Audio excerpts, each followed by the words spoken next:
The police officer almost walked past her. Almost. It was just after midnight when the patrol car slowed near the edge of the city park. The rain had stopped an hour earlier, leaving the ground damp and cold. Streetlights flickered. Wind whispered through broken swings and empty benches. And there, curled up beneath a torn blue blanket, was a tiny shape, too small, too still. The officer frowned and opened his door. "Hey, kid," he called softly. No answer. His boots crunched against wet gravel as he approached, his hand instinctively tightening around his flashlight.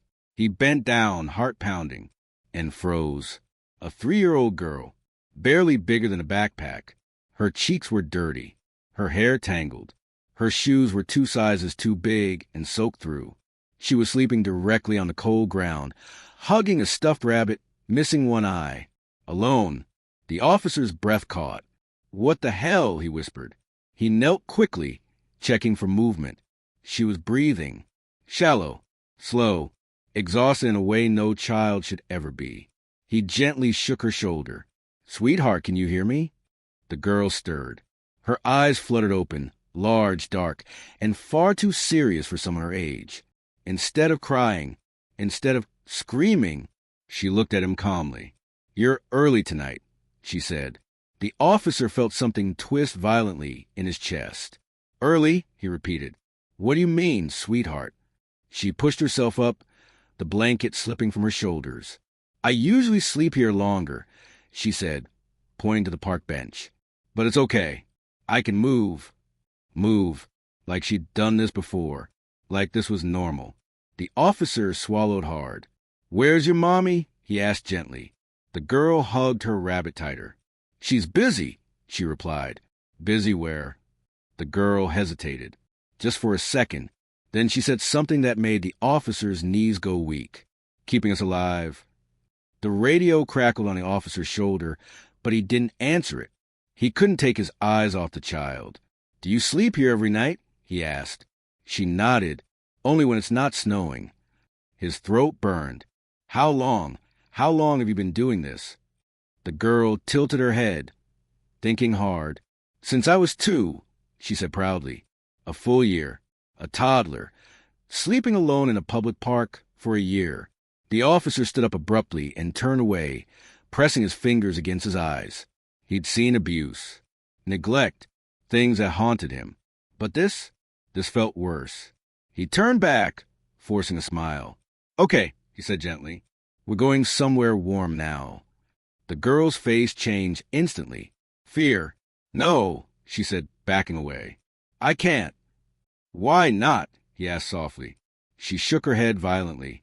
"If I leave, she won't find me." "Who won't?" "My mommy." The officer crouched again. "Sweetheart, she'll be worried. She'll want you safe." The girl's eyes filled with tears, but she didn't cry. "She told me," she whispered, "to wait right here." A chill crawled up his spine. "When did she tell you that?" The girl looked down. Last winter. Last winter." The officer's chest tightened painfully. "That was a long time ago," he said carefully. "She said if I moved," the girl continued, her voice shaking, "the bad men might see her."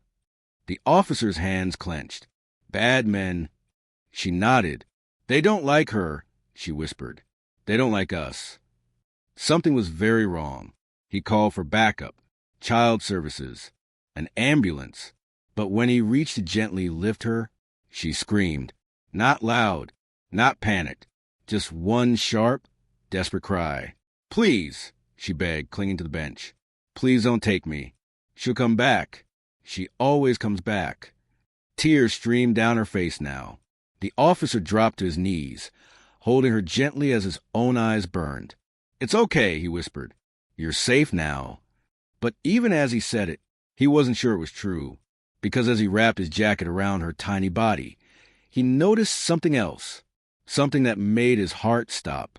The girl's hands were bruised, not fresh, old, repeated, and around her wrist was a hospital tag, faded, torn, but still readable. The officer stared at it, his vision blurring. 3 words printed in black ink. "Patient discharged against medical advice." His hands began to shake. "What happened to you?" he whispered. The girl looked up at him. Her voice was barely audible. "They said I couldn't stay," she whispered. "So Mommy made me strong." The sirens approached in the distance, but the officer didn't hear them, because in that moment, holding that child in the freezing dark, he knew this wasn't just a case of neglect. This was a story hiding something far deeper, something heartbreaking, something that would explain why a 3-year-old girl slept in a park every single night, and why, when the truth finally came out, it would leave a hardened police officer on his knees, in tears. Backhand Index Boeing Right Says Section 2, and I'll continue with escalation and investigation, where police begin digging into the sirens arrived too fast. Red and blue lights flooded the park, slicing through the darkness like accusations. An ambulance pulled up first, then another patrol car, then a social services van. But the little girl didn't move. She sat on the bench, wrapped in the officer's jacket, clutching her stuffed rabbit, like it was the only thing tethering her to this world. Her eyes followed every adult who approached her, watching, measuring, waiting for someone to take her away. "Easy," the officer said softly as the paramedic knelt down. "She scares easy." The paramedic nodded and smiled gently. "Hey there, sweetheart. I'm just going to check you, okay?" The girl didn't answer. She looked at the officer instead. "Are you staying?" she asked. The question hit him harder than any punch ever had. "Yes," he said immediately. "I'm right here." Only then did she allow the medic to touch her. Her temperature was low, her pulse weak, signs of long-term exposure to cold, malnutrition, not severe enough to kill, but enough to worry. "She's been outside a lot," the medic murmured. "A lot," the officer replied. The hospital tag around her wrist was carefully removed and photographed. No name, no date, just that single chilling note, "Discharge against medical advice." "Who would discharge a toddler like this?" one officer muttered. No one answered. At the station, the girl sat quietly on a chair far too big for her legs, feet dangling. She was given juice, crackers, a clean blanket. She ate slowly, carefully, like someone who had learned not to expect food. A social worker knelt beside her. "What's your name, sweetie?" The girl hesitated. She opened her mouth, then shook her head. "I can't say." The room went still. "Why not?" the social worker asked gently. "She told me not to," the girl whispered. "Who told you?" "My mommy." "Why?" The girl leaned closer, lowering her voice like the walls could hear. "Because if people know my name," she said, "they can find her." "Find her?" The officer exchanged a look with his partner. "Where does your mommy sleep?" the social worker asked. The girl shrugged. "Different places." "Does she come every night?" "Yes." "What time?" The girl thought hard. "After the lights turn off," she said. "She smells like soap and medicine." Soap and medicine. The officer's jaw tightened. "She works at a hospital," he muttered. "Or used to." Records were pulled. Missing persons. Runaway shelters. Hospital discharge logs. Nothing. No missing child report. No Amber Alert. No welfare checks. It was as if this child had never officially existed. "That's impossible," the social worker whispered. "No," the officer replied quietly. "It's intentional." They tried again. "Sweetheart," he said softly, crouching in front of her. "Does your mommy hurt you?" The girl's eyes widened in shock. "No," she said quickly. "She protects me." "From what?" The girl didn't answer. Her hands trembled. "She makes me hide," she finally whispered, "so they don't take me again." "Who took you?" the officer asked. The girl squeezed her eyes shut. "The doctors." Silence filled the room. "What did the doctors do?" the social worker asked. The girl's voice dropped to almost nothing. "They wanted to keep me." "Why?" "I was sick," she said. "Sick how?" The girl lifted her sleeve. There were faint scars, tiny needle marks, for lines long healed. The officer felt his stomach turn. "And your mommy?" he asked. "She cried," the girl said. "She begged them. but they said she didn't have papers. Papers. That explained everything. The girl was undocumented, invisible, and terrified of the system meant to protect her. Did your mommy tell you to sleep in park? The officer asked gently. The girl shook her head. No, she said. I asked. Why? So she could work, the girl replied simply. And watch me. The room went silent again. She hides where she can see me, the girl continued. She counts the lights. When the last one turns off, she comes. Every night, watching her child sleep in the cold, afraid to approach, afraid to be seen, afraid that if anyone noticed her, she'd lose her daughter forever. Does she know you're here now? The officer asked. The girl looked at the door. She'll be scared, she whispered. She won't find me. The officer's chest ached. Outside, another officer rushed in. We found something, he said. A bag under the bench. Inside were folded clothes, medical gloves, a small notebook, and a laminated hospital ID. Expired. The photo showed a woman in scrubs. Young, exhausted, eyes filled with the same fear the little girl carried. Name, Elena Morales. Occupation, nursing assistant. Status, terminated. The officer stared at the photo. She was medical, he whispered. The notebook was opened. It wasn't a diary. It was a schedule. Times, dates, medications, symptoms, notes written in shaky handwriting. Fever better today. Cough gone. Still tired. Don't let them take her. The last page was dated 3 days ago and written in red ink. If something happens to me, forgive me. I did this to keep you alive. The officer's hands began to shake. Where's the mother now? Someone asked. No one answered, because in that moment, everyone realized the same terrifying truth. This wasn't abandonment. This was preparation. Something had gone wrong. Something had forced a mother to leave her 3-year-old child alone every night. And whatever it was getting closer. The police station felt colder after midnight, not because of the air conditioning, but because of what the officers now understood. This little girl wasn't lost. She was loved, fiercely. The officer sat on the floor across from her, legs crossed, lowering himself to her height. He handed her a crayon and a piece of paper. Can you draw your mommy for me? He asked softly. The girl nodded. She began to draw slowly, carefully, like every line mattered. As she worked, she talked.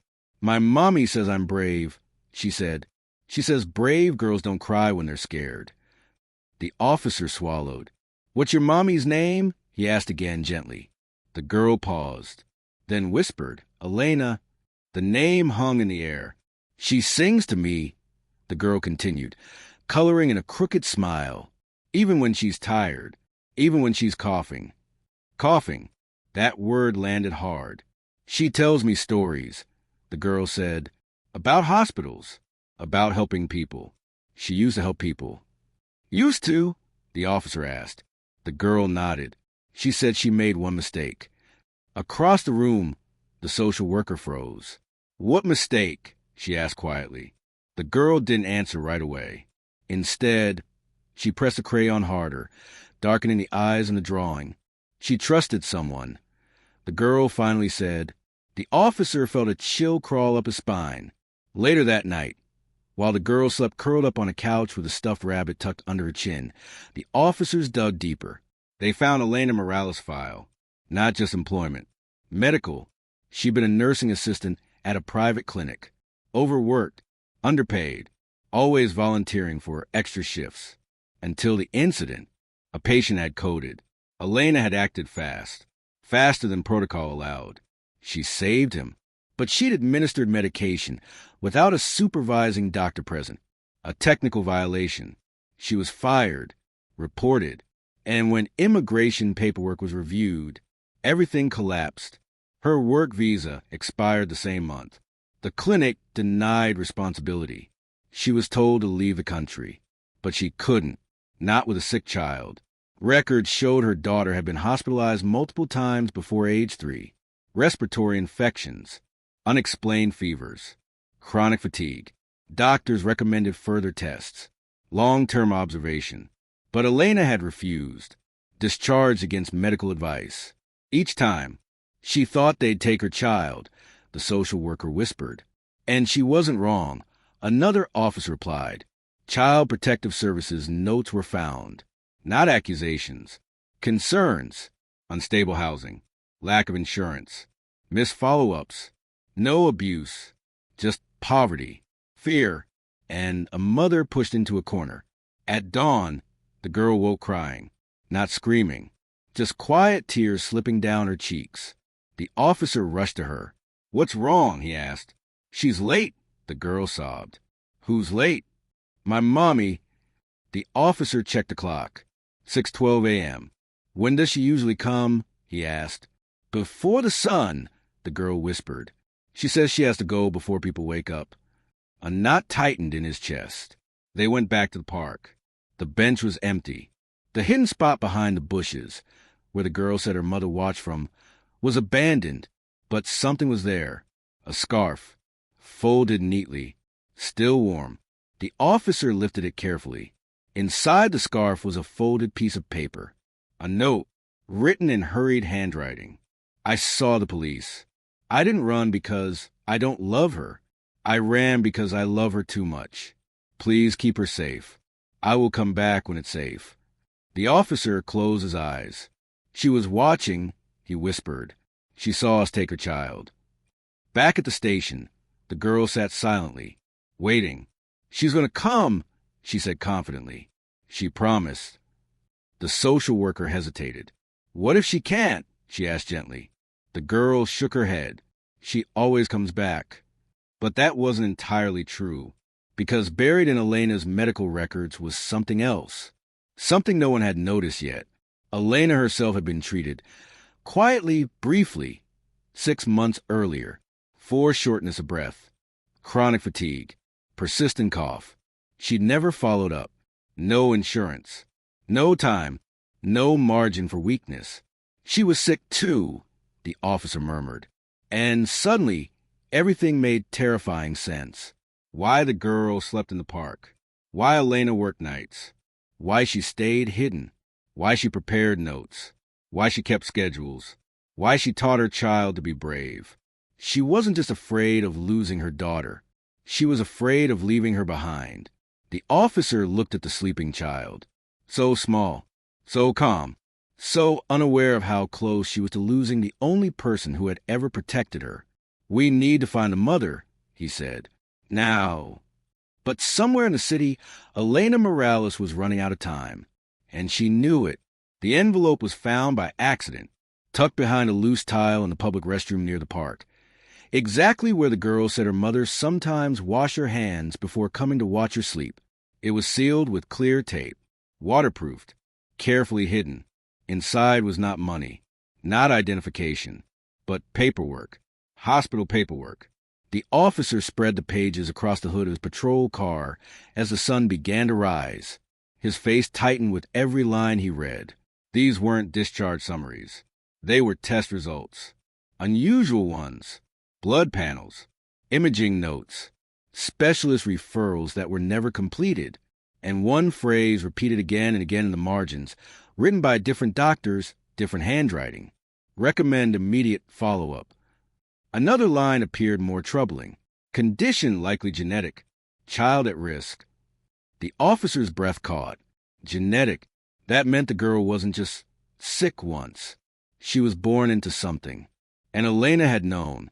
Buried in the envelope was a smaller note, folded until it was soft at the edges. A letter, written in Elena's handwriting. If you're reading this, it means I failed to protect her the way I promised. I didn't run because I was guilty. I ran because I was afraid of what they'd do if they knew everything. Everything. At the station, doctors were called in. Specialists. A pediatric consultant reviewed the records. Her expression darkened. These tests, she said slowly, they suggest a rare condition. Untreated, it could become life-threatening. But with proper care. She stopped herself. With proper care, she repeated quietly. The officer understood what she wasn't saying. Proper care Elena couldn't afford. Proper care that required visibility. Paperwork. Trust in a system that had already failed her once. Another officer burst into the room. "We found something else," he said. "A storage locker, rented under cash payments. Inside were children's clothes, medical textbooks, prescription printouts highlighted and annotated, and a sealed shoebox. Inside the shoebox were photographs. Elena, younger, smiling, in scrubs, standing beside doctors. In one photo, she held a newborn baby wrapped in a hospital blanket. On the back, written in careful ink, 'The day I promised I'd never let them hurt you.' At the bottom of the box lay the most disturbing item of all, a resignation letter, not from the clinic, from Elena herself. She had resigned before she was fired. The reason listed, ethical disagreement with treatment recommendations. The officer looked up. "What treatment?" he asked. No one answered, because the final document was still unread. A consultation report, stamped confidential. The pediatric specialist took it and read silently. Her face went pale. "What?" the officer pressed. She looked at him, eyes filled with something close to dread. "This condition," she said, "is manageable, but the recommended protocol for undocumented families." She hesitated. Is separation? The room went quiet. "In cases like this," the doctor continued, "the hospital flags a child as medically vulnerable. Child Protective Services becomes involved. Temporary custody is often transferred for compliance." "Compliance," the officer repeated. "Yes," she said, "treatment compliance," meaning the child would be taken. The officer slammed his hand on the table. "She ran to protect her kid," he said, "not to abandon her." Another detail emerged. A timestamp on one test result. 6 weeks ago. The same week Elena stopped sleeping near the park. The same week she began leaving the girl alone at night.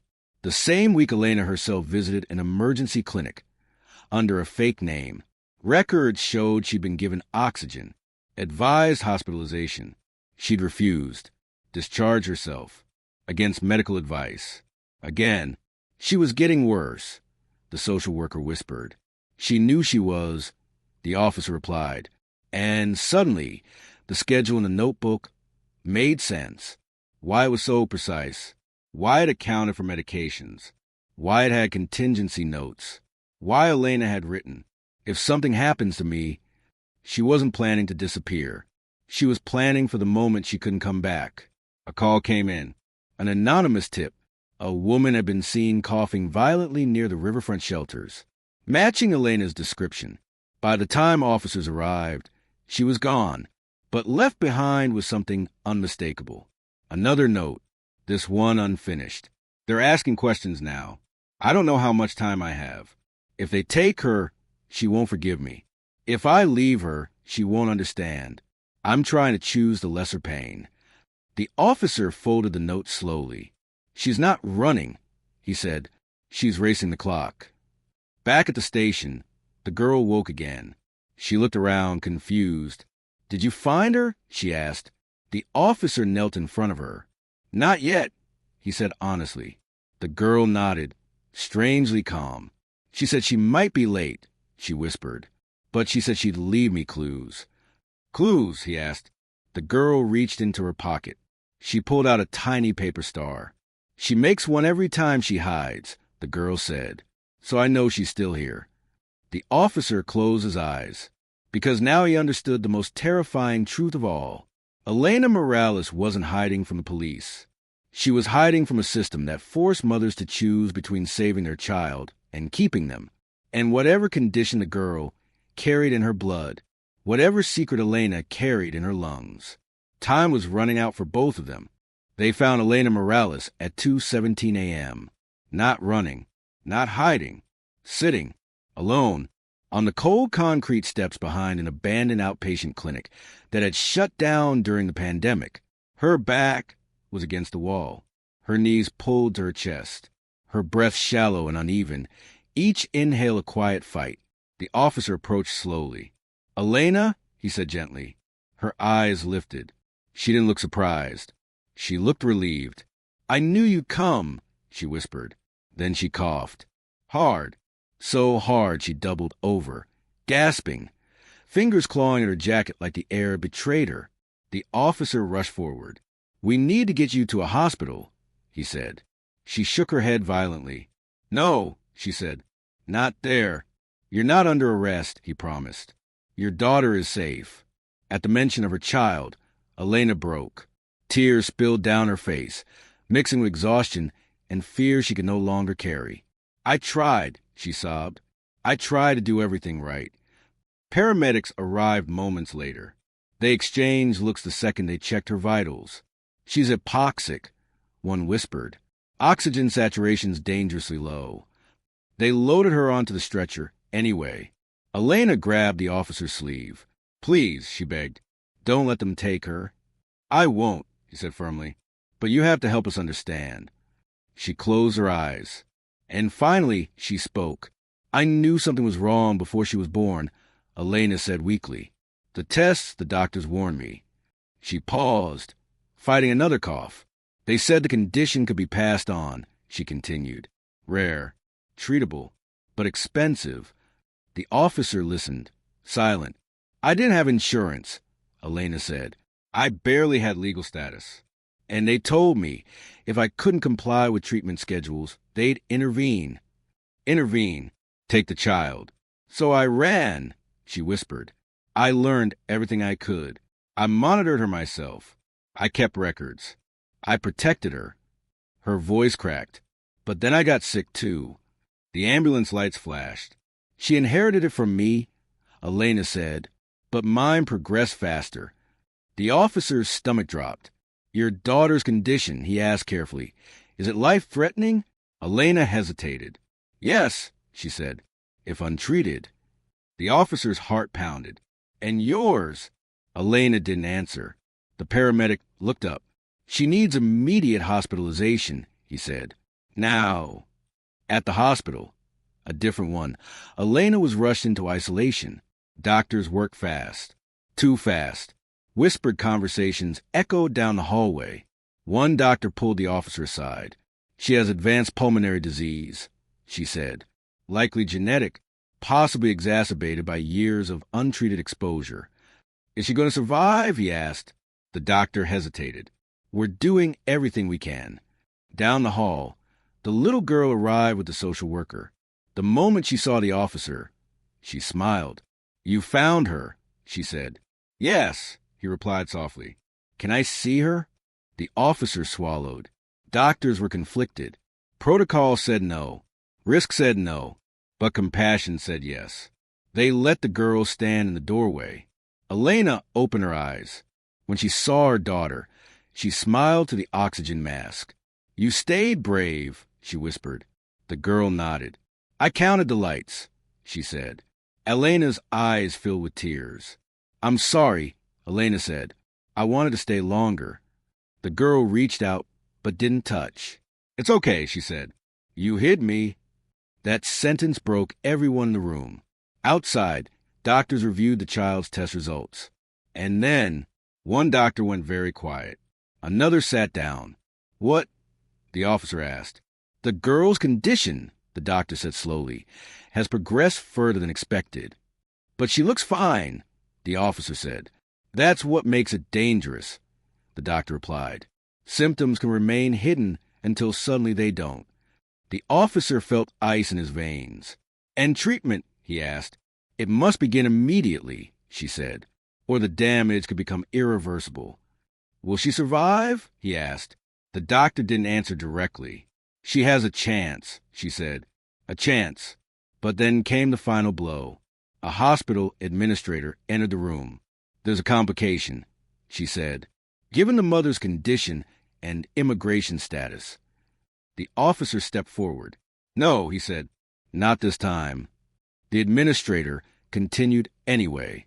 Custody decisions may be revisited. The girl clutched her rabbit tighter. Elena heard enough. She reached for the officer's hand. Promise me, she whispered.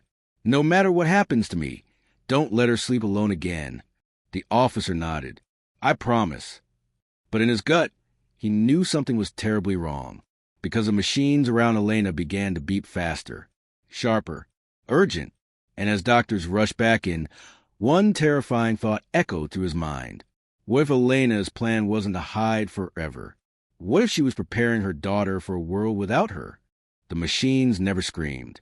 They whispered, a sudden change in rhythm, a sharper tone, a pause that lasted just a second too long. One of the nurses looked up first. "Doctor," she said quietly. Then everything moved at once. Get her flat. Increase oxygen. Prep the crash cart. The officer was gently but firmly pulled out of the room as doctors surrounded Elena's bed. The door closed, sealing off the chaos behind it. The little girl stood frozen in the hallway. She stared at the door, waiting. The officer knelt beside her, placing a hand on her shoulder. "They're helping your mommy," he said softly. The girl nodded. "I know," she said. She looked down at her rabbit. "She told me this might happen."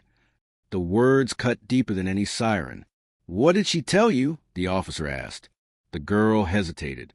"She said if the doctors start running," the girl whispered, "it means she's tired." The officer closed his eyes. Minutes stretched. 10, 20. Every sound in the hospital felt too loud, too final. Then a doctor stepped out. Her face said everything before her mouth moved. "We stabilized her," she said carefully. "For now." The officer exhaled a breath he didn't know he was holding. "But," he asked. The doctor met his eyes. "But the damage is extensive," she continued. "We're keeping her sedated. We don't know how much time she has." The girl tugged on the officer's sleeve. "Can I see her?" she asked. The doctor hesitated, then nodded once. They entered quietly. Elena lay motionless, machines breathing for her. Tubes replaced words. Monitors replaced promises. The girl stepped closer. She climbed onto a chair beside the bed and gently placed a paper star on Elena's chest. "So you don't get lost," she whispered. The officer turned away. Outside the room, a different conversation was happening. Behind closed doors. A meeting. Doctors, administrators, legal advisors. The words were calm, clinical, cruel in their politeness. Long-term care, medical guardianship, continuity of treatment, best interest of the child. The officer burst into the room. "She has family," he said. "No legal next of kin," someone replied. "She has a mother," he snapped. The administrator sighed. "For now." That night, the girl slept in a hospital bed for the first time in weeks. Clean, warm, safe, but she didn't sleep deeply. She woke suddenly at 3:14 a.m., sat up, looked at the door. "She's gone," she said. The officer's heart lurched. "What do you mean?" he asked. "She always leaves before the machines get louder," the girl whispered. The officer rushed into Elena's room. The machines were still on, still humming, but something felt wrong. The nurse checked the monitors, then froze. "She's stable," she said slowly. But what?" "She signed a refusal," the nurse replied. "Earlier, while she was still conscious." The officer felt the floor drop away. Refusal of what? The nurse handed him a form. Elena's signature was shaky but clear. She had refused advanced life-sustaining intervention. In plain words, she didn't want to be kept alive if it meant her daughter would be taken.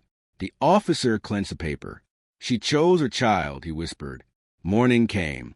Sunlight spilled into the hospital, and with it came a knock. Two people stood at the door. Social services, paperwork in hand. The girl watched from the bed. She didn't cry. She didn't scream. She simply asked one question. "Did my mommy leave clues?" The officer swallowed. He reached into his pocket and felt something he hadn't noticed before, a folded paper. He opened it slowly. It was another note, Elena's handwriting. Fresh, written sometime during the night. "If they come for her, tell her this. I didn't leave you. I hid you one last time. And this time it was in plain sight." The officer looked up. "What does that mean?" the social worker asked. Before he could answer, an alarm rang. Not from Elena's room, from the pediatric wing. Doctors ran. Nurses shouted. The officer grabbed the social worker. "What's happening?" he demanded. The nurse's face was pale. "The child's tests," she said. "We missed something." The girl stood up slowly. Her rabbit fell to the floor. She looked at the officer. "Is it my turn to be brave?" she asked. The officer had no answer, because in that moment he realized the truth. Elena hadn't been preparing her daughter for life without her. She'd been preparing her daughter for something much worse, something no one had seen coming. And as the doors to the pediatric ward slammed shut, one terrifying question remained unanswered. Was this story about a child sleeping in the park, or about a mother who knew the clock was ticking long before anyone else did? They thought the nightmare was over, but in reality, it had only just begun.